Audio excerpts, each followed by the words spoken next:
Hi guys, good morning. So this is Manay Gina ug magchika na punta guys, mag-vlog ta. Kay di pa man ta katulugon.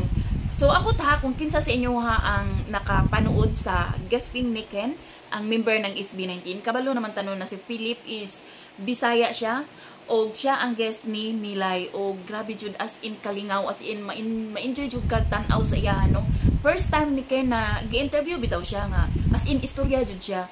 Siguro kay komportable siya kay simpre Bisaya sa ilaha manggong grupo sa SB19 kung nabi tay mga guesting nila yung mga interview dili kay siya magistorya. Siguro syempre kita nga mga Bisaya lisod biya ta mag Tagalog no kay gahi ana ba. So siguro komportable na jud kaayo si Ken sa kay Milay mo ung grabe jud siya naka-istorya. So tan-aw nato guys. Let's go. 1.5 ra gid akong kwarta gidala sa Manila. Tapos giutang pa namo to sa akong ante, digid ko kalimot. Sa imong kuante. Gipabalunan ko guan, gipabalunan ko 1.5 nga kwarta. Tapos gaguyod-guyod kog bugas dira sa airport. O kabalo ng karton kariton, kabalo ka na ignorante lagi. Katubang 1.5 na bayaran na ba?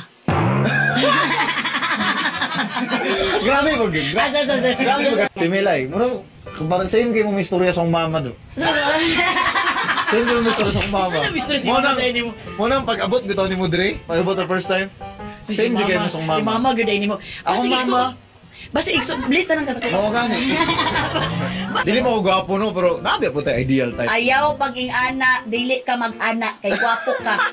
Ayaw paging ana kay Salamat guys. Makaana sila nga ang kwarta kay di daw na makahatag kalipay pag sure mo eh.